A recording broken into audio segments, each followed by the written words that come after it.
Hello friends, today we will learn how to install Google Meeting on a laptop. So, if you are not aware, then watch this video completely. First open Google. After it opens, search here, type google.com and search.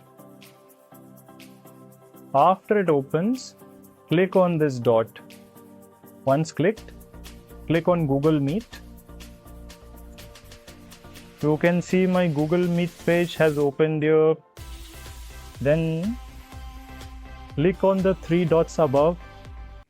After clicking, look below where it says Save and Share. So when you come here, you will see it says Install Google Meet. Click on it. Click here to install. Then see that my Google Meet has been installed here. I hope you liked the video.